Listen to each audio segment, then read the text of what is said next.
What is up, Copy Squad? It's your boy Kyle Milligan of copywriter.com, and today I'm going to be answering your questions. Alright, Amir says, from your experience or observations, what kind of challenges do new junior copywriters face? If you face any, how'd you get past it? Okay, I would say my biggest challenges were personal.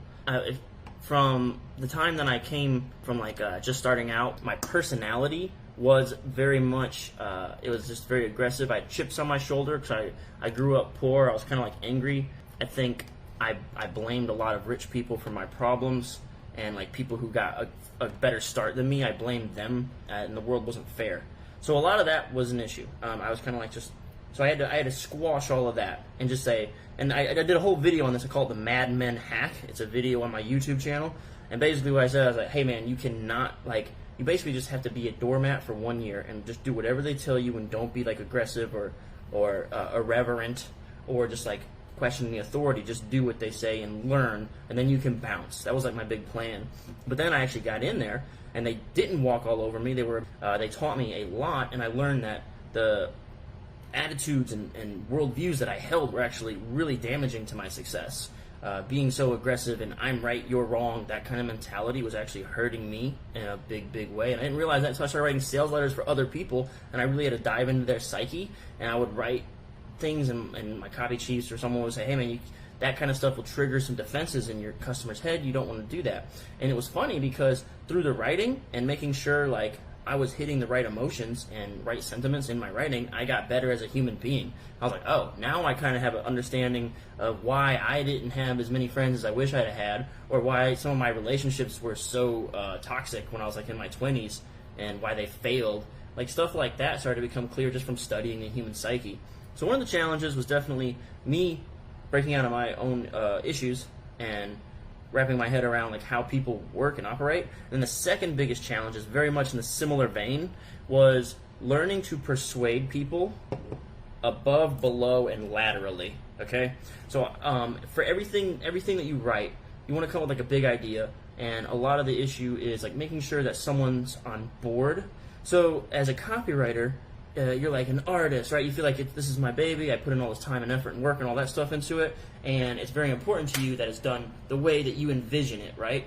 Whenever you come up with an idea, right, you have to get a certain number of people on board. There's a marketing team that has to promote it. There's a production team and design team that has to design your sales letter, and it has to come out the way that you envision it, or as close to it as possible. There's a legal compliance team that's going to make sure that your stuff doesn't cross any legality lines or make any claims that we can't back up or substantiate. So there's a lot of opportunities for conflict. And again, going back to what I was telling you about who I was in my 20s, I embraced conflict because it was a chance for me to prove how right I was and how wrong everybody else was. And that's not I've learned, again, through writing the sales letters, through negotiating with design, production, my legal team, and the people above and below me to get them on board with my idea or what I'm trying to do, right? Because I'll have a copy chief slice out a whole section of copy and be like, I don't like this.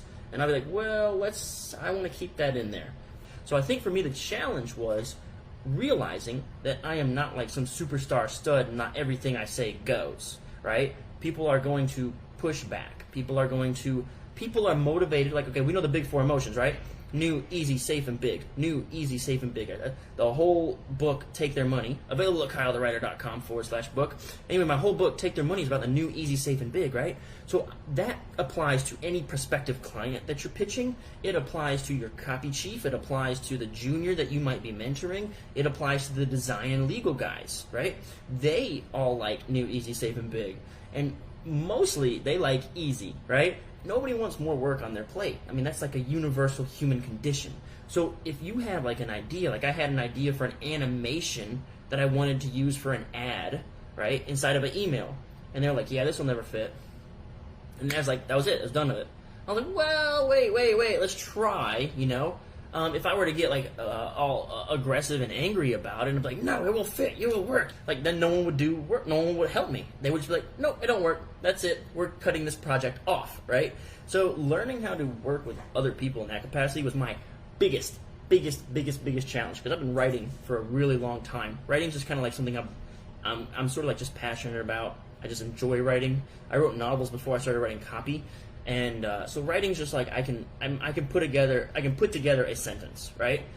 it was the interpersonal stuff where I struggled, and always trying to be right, and always trying to, like, I remember early on, I tried to bulldoze my way through every problem with design, legal, and marketing. And what happened was people were just like, I'm just not going to market your thing today. And I was like, uh-oh, that's not good. No one's going to like me. And it was kind of like, that was definitely, it had nothing to do with copy, did it? Had nothing to do with copy. But it does. Because I say this all the time, we're persuading everybody, right?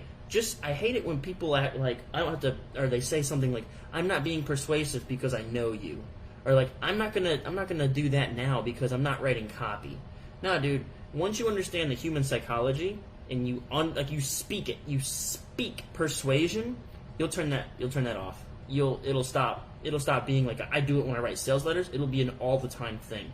You'll find yourself starting to say, no, you're wrong, and I'm like, oh. I did it the other day. We were in line at Chipotle, me and a couple other copywriters, and one of the guys said something that I categorically disagreed with, and I was like, I don't think that's, actually I think what I said immediately was the word no. He said, do you think blah, blah, blah, blah, blah? And I said, no. And then I said, well, potentially no. I came back and just said, and maybe no.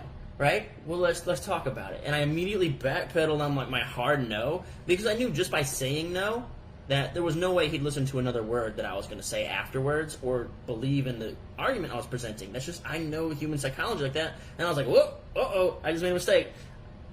Actually, okay, I think there's some merit to what you just said, but potentially I don't really agree with it 100% of circumstances. Here's why I would say that.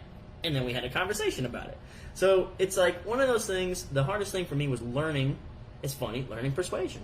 And realizing that we are always persuading. Like, I'm persuading you guys every time I sit down in front of the camera to like me, to buy from me, to follow me, to comment, to come to the next video or live, and to watch all the other things. It's all persuasion, man. Cool, so that's that question. All right, here's the next question. Amazing video, thank you. Side question. What's your take on people using this kind of hype-building techniques in personal branding? I see a dozen different people calling themselves king or queen of branding, or things like world's highest paid X, like XYZ, when there's evidence that there are others doing much bigger, better than they are in those niches they claim to be masters of. Basically, the question is, what do I think of saying your world's number one this or that? I say go for it. Basically, those claims are immeasurable. If you don't make a specific numerical sort of claim. Like, for instance, I think it's really easy, like, the world's best anything is a judgment call.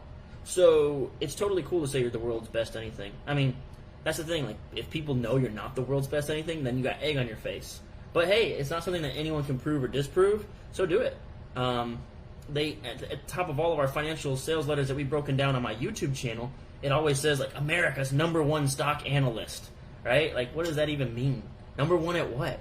There's no actual metric tied to that claim, so it's an empty claim. But at the same time, it builds credibility.